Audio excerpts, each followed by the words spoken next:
The glass hit his face before anyone could stop her. Cold water splashed across the marble floor as Madison shouted, "You're worthless. Do you hear me, Ryan? Worthless." The entire banquet hall froze. Dozens of powerful CEOs, journalists, and investors turned to watch the scene unfold. Madison in her glittering gold dress, shaking with fury, and her husband, Ryan, standing silently in his soaked shirt, eyes steady, jaw clenched. He didn't raise his voice. He didn't defend himself. He simply stared at her, calm, unreadable, while she stood there trembling in anger and humiliation. Cameras flashed. The crowd whispered. A woman laughed nervously. And in that single moment, Madison felt like she'd finally said everything she'd been holding in for years. Her husband was a failure. A man who had no job, no ambition, no purpose. A man who didn't deserve to stand in the same room as the people she worked so hard to impress. What she didn't know was that the man standing in front of her, the one she just called worthless, owned the company signing her $500 million deal that very night. 8 hours earlier, it had been the perfect morning. Madison woke up before sunrise, nerves buzzing with excitement. This was the day. The biggest deal of her career, a $500 million partnership between her company, Vantage Global, and a mysterious investment firm called Northcrest Holdings. Northcrest was legendary. Nobody knew much about their CEO. He operated in the shadows, never appeared in interviews, and signed every deal through intermediaries. Rumors said he was ruthless, brilliant, and terrifyingly private. Madison admired that kind of power. She looked over her notes, checked her outfit twice, and glanced toward the couch, where Ryan sat quietly with a cup of coffee, laptop open, still wearing the same worn-out hoodie he always wore. "You're not going to work today?" she asked sharply.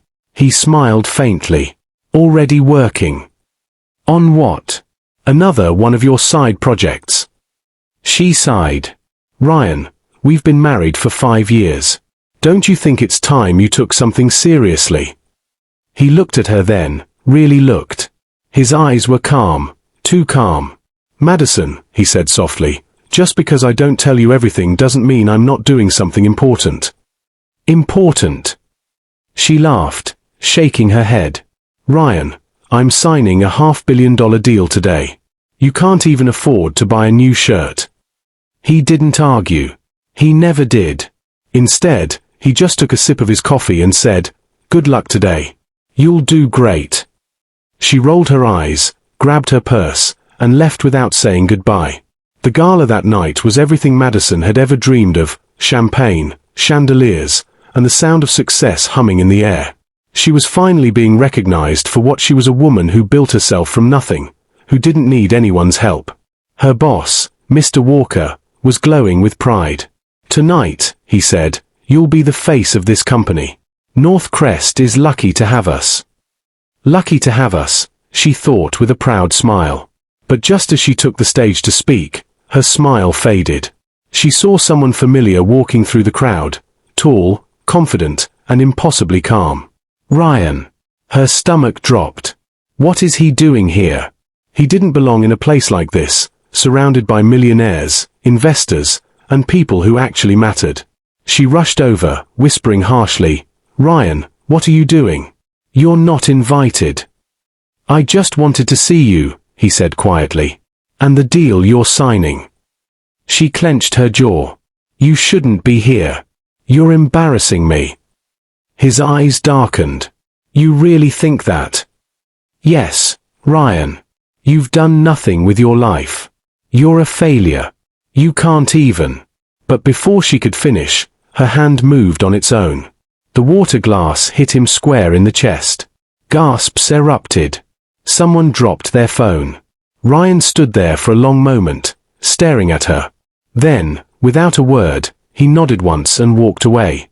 Madison turned, chest heaving, trying to act unfazed, but everyone was staring. Her boss looked pale. "Madison," he said slowly, "do you know who that man was?" She frowned. "He's my husband.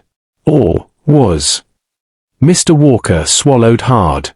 "That man is Ryan Steele, the owner of Northcrest Holdings, the company we're about to sign with." Madison froze. Her breath caught in her throat. "Ryan," Her worthless husband wasn't jobless. He was the secret billionaire behind the deal she'd worked her entire life for. And she had just humiliated him in front of the world. Madison couldn't breathe. Her boss's words echoed in her head like a siren she couldn't turn off. Ryan Steele. The name alone made her knees weak. She turned toward the exit, half expecting it to be a mistake, maybe just a cruel joke. But the guests were still whispering, still staring at her like she was the fool of the century. Her husband, the man she'd just called worthless, had built $1 billion company and kept it secret from her. The next morning, headlines were everywhere. Vantage Global executive publicly humiliates husband, turns out his billionaire CEO of Northcrest Holdings. Water, worthlessness, and a $500 million twist. Madison sat on her couch, scrolling through article after article. Her phone wouldn't stop buzzing. Messages from co-workers, friends, even her mother. She threw the phone aside, burying her face in her hands. "What have I done?" she whispered. The doorbell rang. When she opened it, she froze. Ryan was standing there, dressed sharply in a tailored black suit. No hoodie. No soft smile. He looked powerful. Different. "Ryan," she breathed. "I came for my things," he said calmly, stepping past her. She stared at him as he walked into the apartment, the same man who used to fall asleep on the couch next to her, now moving with the quiet authority of someone who owned entire companies. "Ryan, I didn't know," she said quickly, following him. "You should have told me." He turned to face her, eyes cold. "Would it have mattered? You didn't see me when I was right in front of you, Madison. You only saw what you wanted: money, success, image." "That's not fair," she snapped, her voice breaking. "I supported you for years. I believed in you when you had nothing." He gave a faint, sad smile. "You believed in me when I looked successful. The moment I didn't, you gave up." Madison swallowed hard. She wanted to deny it, but his words hit too deep. He picked up a small box from the table, his old laptop, some files. Before leaving, he paused at the door. "The deal will still go through," he said flatly. "Northcrest doesn't back out because of personal drama." Her heart twisted. "Ryan, please, can we talk?" He looked at her one last time. "There's nothing left to say. The man you poured water on, he doesn't exist anymore." And then he left. Days passed, but Madison couldn't escape the fallout. At work, people whispered when she walked by. The board was furious not because of the scandal, but because Northcrest Holdings had stopped returning their calls. Her boss finally called her in. "Madison," he said sternly, "you need to fix this. If we lose this deal, the company could take a major hit." She nodded, trying to hide her trembling hands. "I'll find him. I'll make this right." Finding Ryan wasn't easy. He'd gone completely silent. No calls, no replies, not even a trace of his schedule online. Northcrest Holdings was locked down tighter than Fort Knox. Until one morning, she got an email. From Ryan Steele. Subject: meeting request, 10 a.m., Northcrest Tower ***. Her chest tightened as she read it. There was no message, just a time and place. When she arrived, the guards already knew her name. She was escorted up 50 floors into a glass office that looked over the entire city. And there he was behind a sleek black desk, calm, composed, his eyes unreadable. "Madison," he said, standing. "Have a seat." She hesitated. "Ryan, please, I didn't mean what I said that night. I was angry. I didn't know." He raised a hand, stopping her. "This isn't about apologies. You're here for business." Her stomach dropped. He wasn't speaking as her husband anymore. He was speaking as her boss, the man who controlled everything. "I'll keep the deal," he continued, "but with new terms." "New terms?" she asked, voice trembling. He leaned forward, his voice low and sharp. "You'll work directly under me for the next 12 months. Every project, every meeting, every report, I want you to answer to me." She stared at him, stunned. "You're punishing me." He smiled faintly. No. I'm giving you a chance to learn what real worth means. The weeks that followed were suffocating. Madison worked under Ryan every single day, but it didn't feel like work, it felt like punishment. He wasn't cruel, not directly, but his tone was cold, his eyes unreadable. Every instruction, every correction, every quiet that's not good enough cut deeper than any insult. She'd sit across from him in meetings, forced to watch him command a room full of executives like he was born to do it. The same man she once accused of being lazy now spoke with authority that made billionaires listen. The contrast was unbearable. And worse, he never acknowledged their past. To him, she was just another employee, a temporary name on a long list of people who worked for him. But for Madison, every moment was torture. Every night, she replayed that night at the gala, the look in his eyes when she humiliated him, the pain she'd seen but ignored. Now, she saw it all clearly. He wasn't worthless. He'd been hiding. But why? Why would a man with everything pretend to have nothing? One night, after another long day of work, she stayed late in the office. The city lights flickered through the glass walls as she scrolled through old company records, searching for something, anything to understand him. And that's when she found it. A file buried deep in Northcrest's archives. Project Haven. Her pulse quickened as she opened it. It wasn't a business plan, it was a list of names. Ordinary people. Small business owners, teachers, single parents, all connected by one thing. Ryan had quietly helped each one. There were donation records, loan forgiveness papers, and contracts he'd signed under pseudonyms. He wasn't hiding his wealth. He was using it, quietly, selflessly. Tears burned her eyes. She clicked another folder, old emails between Ryan and his late father. Her breath caught. "I don't want to live the way you did," Ryan had written. "I don't want money to make me cold. I want to see who loves me when it's gone." That was it. That was why he'd hidden everything. He'd wanted a life where love wasn't bought, where he could be seen for who he was, not for what he owned. And she'd failed him completely. The next morning, Madison walked into his office. Ryan looked up from his desk, expression calm but guarded. "I found Project Haven," she said quietly. He froze. "You were digging through private files." "I needed to understand," she whispered. "And now I do. You weren't hiding from me. You were testing me." His jaw tightened. "It wasn't a test." "Yes, it was," she said, tears filling her eyes. "You wanted to see if I'd stay when there was nothing left to gain." He leaned back, silent. "I failed," she said softly. "You gave me everything I ever said I wanted, and I treated you like you were nothing. I didn't see you." Ryan exhaled slowly, looking away. "Madison, I didn't want you to find out this way." "Then how?" she said, voice shaking. "Were you ever going to tell me?" He hesitated, then finally said, "No." Her heart broke a little more. "Why not?" "Because," he said, his tone quieter now, "I didn't think it mattered anymore. You made your choice the night you threw that glass. You showed me exactly what I was worth to you." Madison wiped at her tears.